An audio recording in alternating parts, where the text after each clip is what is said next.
Hello and welcome back to the Start a Glamping Business podcast. We've got another great guest for you today. Coming on today is Evan Gart, who is the Executive Vice President of Gart Properties. They're a real estate investment company. And I first came across Evan on an old recording of the American Glamping Association member meetups, which I recommend everyone becomes a member of, by the way. There's some great content on there. And Evan was talking about a ski resort that his business had invested in and become owners of, and they added some kind of tiny homes to the resort, and it had a transformative effect on the bottom line. And we're going to talk a little bit about that today. But first of all, thank you, Evan, for coming on. I'd love to just give you the floor to introduce yourself, introduce Gart Properties, and just give us a bit of background on how everything started. Great. Thank you, Nick, and thanks for having me on. So Evan Gart with Gart Properties. We are almost 100-year-old family business now that started originally as a little pawn shop in downtown Denver, Colorado, here in the Rocky Mountain West, and grew into a large sporting goods chain. I grew up in the family business in our retail stores, primarily renting skis and selling people golf equipment. And then went to school, came back, joined our real estate investment company, and now run the day-to-day. And then we have another division that is a private equity investment arm that owns and operates operating businesses somewhat similar to our sporting goods chain back in the day. And so that was really the impetus for our acquisition of Powderhorn, not really from a real estate perspective, but obviously a big aspect of most ski resort investments is real estate. And so we have quite a bit of working in the two divisions together with the private equity division and the real estate investment company. And before we go into the background of the acquisition of Powderhorn and what you added to it, just tell us a little bit about what's there now. So tell us what's available at Powderhorn Mountain Resort and the kind of units that you've got there and what people can do there, essentially.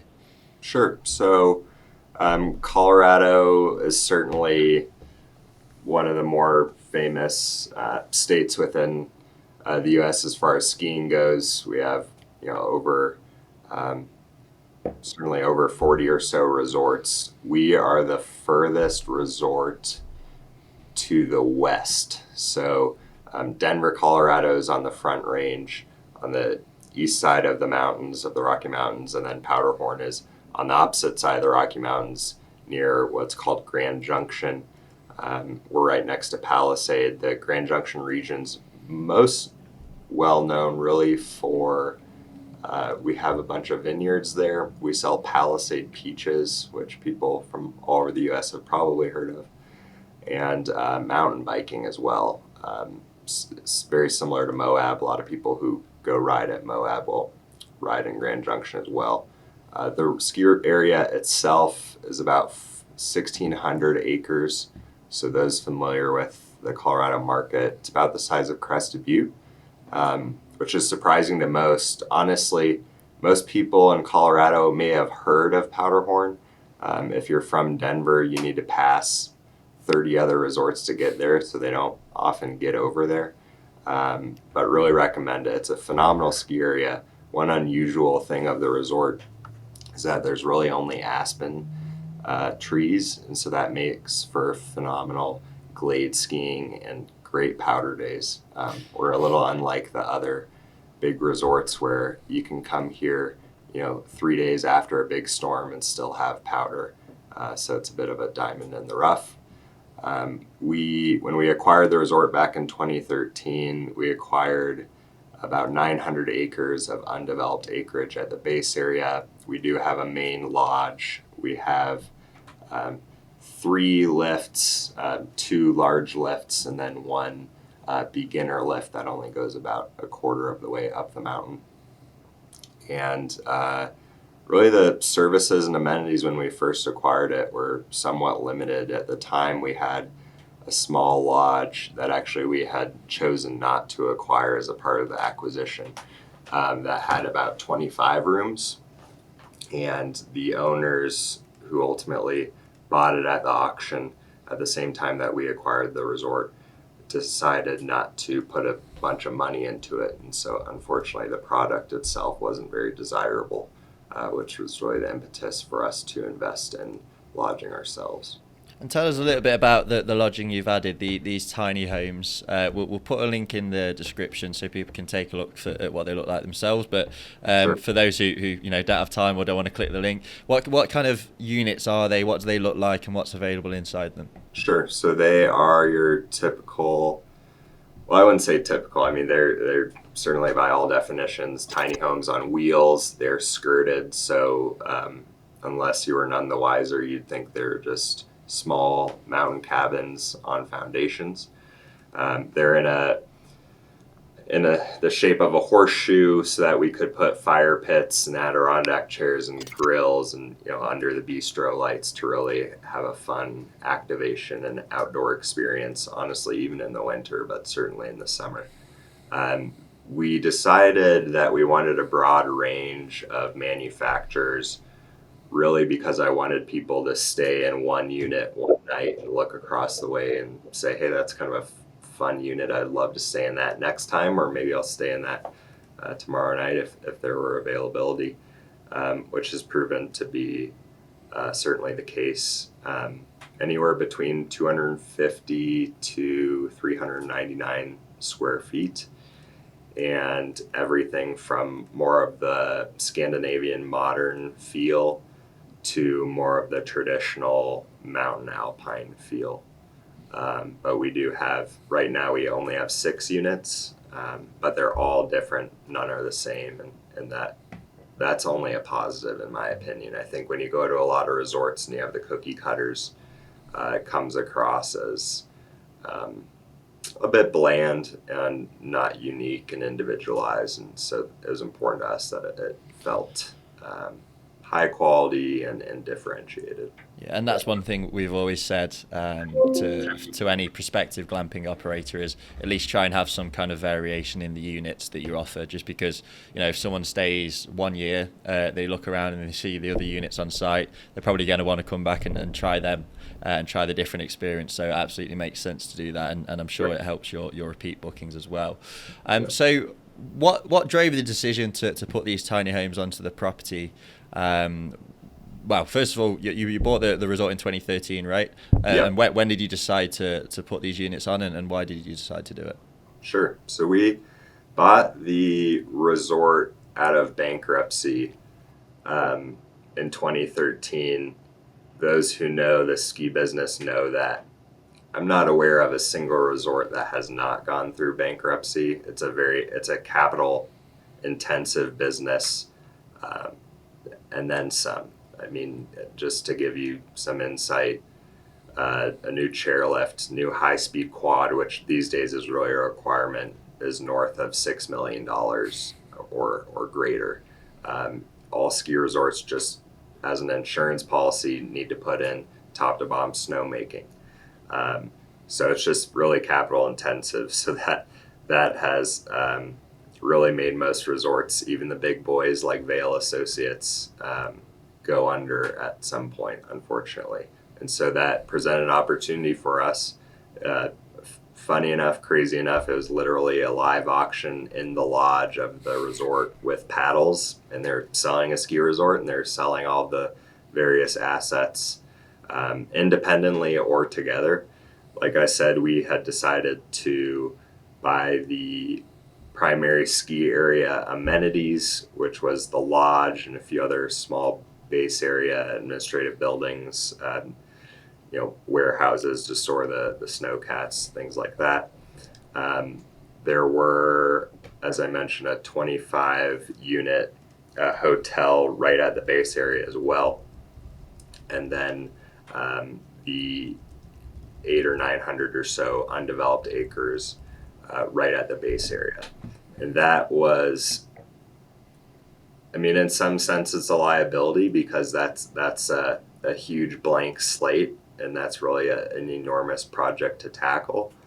But it's really unusual and honestly unheard of, certainly in Colorado, if not all of the U.S. to have a essentially completely undeveloped ski resort. And really most ski resorts, significant opportunity for long-term value is real estate investment. And so that was certainly interesting to us. We came in, stabilized the operations of the resort, started to invest in the resort. We replaced what are called, the primary lift was a fixed grip. So if you've been at ski resorts, you've been on those super old lifts where the chairlift swings around and kind of kicks you in the butt. It's uncomfortable, and it's a 30-minute ride, 25-minute ride up the mountain. In order to have downhill mountain biking, you need to have what's called a detachable lift, modern, high-speed quad is what they call them, so that the lift, when it comes into the terminal, slows down. You can put the bike on the back of it, and it'll bring it up to the top.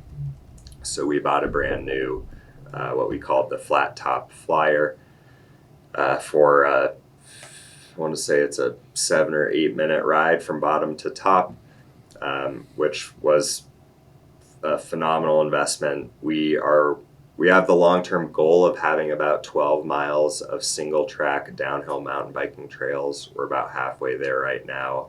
Before, it had none, and honestly, we had no summer business. We had a few weddings here and there, and now we have a really robust, great summer business. As far as the tiny homes go, we looked at the land and thought to ourselves, this is a little unusual. Usually the land value at the resorts is too high to make sense of low density development. You need to go vertical, and there isn't the demand for that here. We're a small regional resort. And so the idea was, what can we do that no other resort could really make sense of and have that be an asset for us? And so we ultimately came up with alternative lodging more as just a general concept. What made tiny homes interesting and attractive is right now, with the 900 or so acres, some of that is more desirable than others. We can add significant value to both the ski resort and the real estate with tiny homes, and long term, we can just move those tiny homes a little bit further away from the resort, and now maybe we will have demand for a multi-story hotel. And so the flexibility of those tiny homes is very attractive to us. But also, there was a time where I was wondering or concerned, is this a fad? And I don't believe it is. I have brought my friends and family up to Powderhorn consistently, and everyone just absolutely loves it and wants to come back. And Powderhorn was, again, a somewhat unknown ski area here in Colorado. You'd ask people in Denver and they'd maybe hear about it. And there have been instances where they say, is that the place with the tiny homes at the base? I've heard great things. And so that's kind of an unusual, fun amenity. Really, the vision, though, we need a bunch of units. And so what we had done 3 or 4 years ago was just bought 3 tiny homes and put them at the base area without people staying in them. But we had college kids come in and just give people tours. And so they're about 50 feet away from our main high-speed lift right at the base area.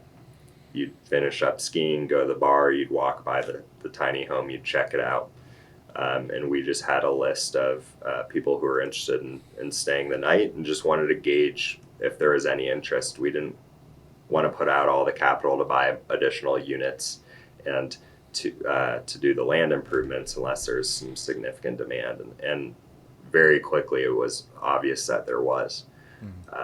So there was a former ice rink right below the main high-speed quad, already graded. There's actually some other commercial and residential properties around it. So most infrastructure was at least nearby. And it was just a natural place to put in this initial phase, which again was just more of a proof of concept. 6 units isn't really enough to significantly move the needle at the resort, just given our size. But again, is there interest for this? Would people buy units long term? And so we put in these 6 units with 4 different manufacturers, again, in this kind of horseshoe shape right next to the high-speed quad. It is essentially ski in, ski out. You can look out the window of most of the units and see the chairlift in the lodge, which is fun. And it has really been a big hit and a home run. And so long term, or hopefully really not long term, I mean, we're working through approvals right now. We would like to build an alternative lodging development at the base area with 60 plus tiny homes or mountain cabins and RV slots, basic primitive camping slots, van spots, probably some teepees, for summer use, and then yurts for year round. Again, with the idea of people coming and staying in a tiny home and seeing a different unit and wanting to stay there. There's obviously so many different opportunities to kind of cross market between the ski operations or summer operations and the resort and the hotel operation itself. So one concept is maybe you do a skinning or a mini hut trip where you can skin around, ski around our wilderness area at the base area and finish up at one of the yurts and stay overnight. As far as the business plan itself, our intention is actually to sell the tiny homes. The individual unit owner would put it on one of our pieces of land and then put it into a rental program. So that way, the individual owner can own $100,000 ski home, which is, you cannot find, when you look at the cheapest full ownership unit or home in the state at a ski area, you can't find anything for, maybe you can find an $800,000 condo at one of the smaller, more affordable ski resorts. And so you can buy fractional shares or say a quarter share for $250,000. But what we can offer you is $100,000 to $150,000 really cool, fun, unusual mountain house at a great ski resort. And not only that, by putting it into our rental program, we will operate as a hotel. Someone would come stay in a tiny house. They'd be none the wiser that it was owned by Nick, for example. And they could offset their ownership costs and perhaps make a profit as well. Hi everyone, thanks for listening. This is just a quick note to say that this podcast is brought to you by Glamping North America. And what we do is we help you through the process of starting a glamping business no matter what stage you're at. So if you need to find a property, we'll tell you where the most suitable area is to start your glamping business. If you have a property, we'll look at your local zoning code and tell you how likely you are to get your project off the ground according to the zoning rules and regulations in your local area. We'll also give you a really good roadmap of permits that you'll need and regulations that you'll need to be aware of to get your glamping business off the ground. If you need financing, we'll introduce you to our range of financing partners and do you a feasibility study that will give you some really solid financial projections and market analysis that will allow you to acquire the funding that you need. If you need glamping units, we'll talk you through your options and introduce you to one of our trusted manufacturing partners to ensure that you're looked after throughout the whole process. If you need a site design or if you need permits to move forward with your project, we've got architects who will do all your drawings, make all your arguments, and essentially allow your dream to become a reality. The list goes on and I don't want to bore you, so I'll let you get back to the episode in a second. All I'd say is that Glamping North America are the people to speak to about starting a glamping business in the US or Canada. So if you're even thinking of starting a glamping business, just get in touch with us at contact@glamptech.com or 646-586-2330. All the details are in the description, and no matter what stage of the process you're at, we will be able to help, whether it's doing something ourselves or pointing you in the right direction of our partners. Just let us know that you came from the podcast, and we'll see about doing you a little discount along the way. So thanks for listening, and I'll let you get back to the episode. One thing I do just want to pick you up on what you said is really you've kind of stumbled across a development strategy that I think is really not being recognised yet by real estate developers. I'm from the glamping industry. I've been aware of this for a number of years now, and it's kind of developed organically. But I still don't think, for example, there's lots of short-term rental investors who buy traditional homes, put them on Airbnb, and make good money from that. You can really scale it as well. But I really don't think many people are aware of just how good the returns can be on what I would call glamping. You probably call it something else, but these individual units where you don't have to subdivide them, you don't have to worry about all of that. You can just put them on your land, get the permits, and then rent them out for hundreds of dollars per night. And I really don't think you're one of the. I genuinely think you're one of the earliest sort of real estate development companies that have sort of cottoned onto this. And I think it'll be a matter of time before they do. No one in the STR world really is talking about glamping, but I think the returns are so astronomical. You're seeing your money returned in 2 years in a lot of cases. Whereas traditional short-term rental investing, you're looking 5, 10, 15 years. So I do just want to pick you up on that, particularly if there's any short-term rental or even long-term rental investors listening, is that this is a kind of uncharted territory almost. It really is like the early days, I think. And I think it's only going to be so long before sort of institutional capital, traditional real estate investment companies really realise just how good the market is, because obviously you've got experience developing real estate, right? And have you seen many instances where the returns can be as good as you found on these small units on one sort of plot of land? Yeah, I mean, it's certainly a good business, and more people get into it, maybe the worse it'll get. But right now, it's still a great business for sure. Yeah, and that's where it all comes down to being unique as well, because obviously people will realize at some point and start to put money into it, and that's where obviously you've got to stand out from the crowd. I know for example, coming from the UK glamping industry, that's a lot more sort of cookie cutter now, really, compared to the US, which is there's more money going around in the US in terms of putting money into the likes of auto camp, under canvas, etc. But there's a lot more variety. Sure. And we're a million miles from saturation, so it'll be interesting to see how things go and how long it takes for real estate companies to sort of really cotton on to how good of a business this can be.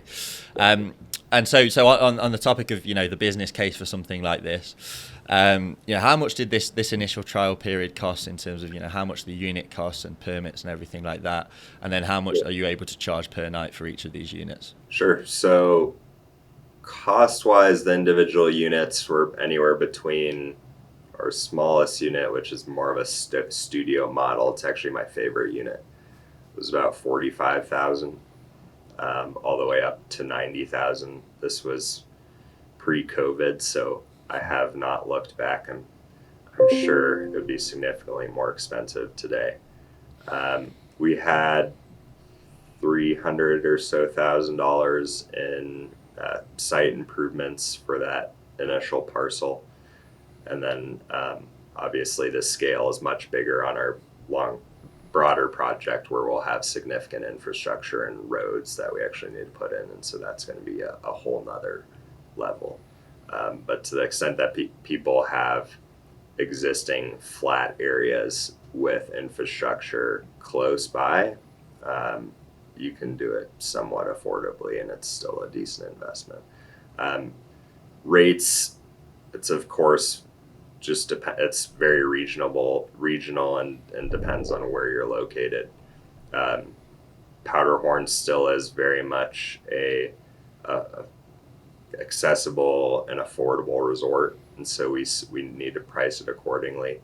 And it's seasonal. So we have shoulder seasons where we have close to no occupancy, where say our smallest unit would rent for as low as 50 or $60 a night. And then for our biggest 400 square foot unit, around the holidays, around Christmas, that will be $500 a night. So a pretty broad range. And obviously, actually it's been great. Summer business at ski resorts wasn't really much of a thing until about 10 years ago. And the big resorts did a great job of adding amenities and summer bike parks. And so we have done the same thing more recently there. And now we can get certainly not as high of rates as the winter, but I'd say 75% of the winter rates, which is phenomenal, and that was not the case in the past. Mm-hmm. And you mentioned that there was a lodge that had been on site for I don't know how many years before you bought the resort. How have these units performed compared to that 25 room lodge? Sure. Yeah, 25 rooms. It was probably built in the 80s. Our first year, so 6 units in our phase 1 tiny home project. We had more room nights in that first year from our 6 units than our best year ever from the 25 unit hotel. So it was pretty obvious that there was demand for a well-kept, unusual lodging experience. That's really the only data that we had to look at. And what kind of effect has this had on the ski resort's bottom line in general? Ski resorts need beds for people to stay multiple days. At a ski resort, we look at what we call skier days. And so if you have a 1,000 tickets swiped or passes swiped in a day, that's 1,000 skier days. And every incremental skier day, once you cover your fixed costs, is incremental profit to the bottom line. And so when you have lodging, it means that skier day, which may have been a day skier, is now going to stay 2, 3, 4 days. And so it definitely had a meaningful effect on getting families up there for longer than just a day trip. And so it's been phenomenal. I wouldn't say it's transformational for the ski operations itself, because again, it's only 6 units. But we believe and we're confident in our long-term plan, as I said, to build the 60 units, another 100 alternative lodging sites that will really be transformational for the ski resort. Well, we'll have to check in a couple of years' time and see how it's gone. Yeah. Why do you think they're so popular? I think it comes down to, alternative lodging is popular at just a pretty piece of land anywhere, right? So when you add it next to a great outdoor amenity like a bike park or a ski area, it's that more unusual. Like I said, there's just so many barriers to entry for any sort of development at any ski resort. And so the mere fact that we were able to do this at a ski resort and within 50 feet of the main lift is very unusual. And so people just love it.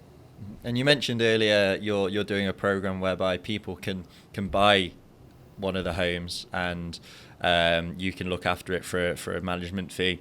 Yeah. And you can split some of the revenue from renting it out. That's going to be quite unusual for most of the people listening to this, because most people, glamping, it's just the owner owns the glamp ground, including the units, and they will just rent them out for let's say $200-$300 per night, and that's it. That's the only sort of ownership structure. What you're doing is a bit more unusual. Yeah. So where did that idea come about, and how's that gone for you so far? Yeah, so that model,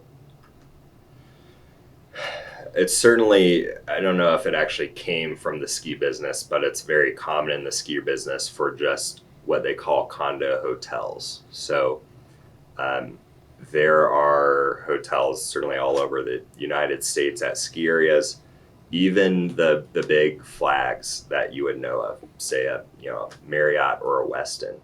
You'll go and you'll book a room, you'll be staying in that room, and again, you'd be none the wiser that it was in fact owned by an individual investor. It's a very common business plan for more traditional hotel units at ski areas, again, what they call a condo hotel. And so that business model translated into this glamping model.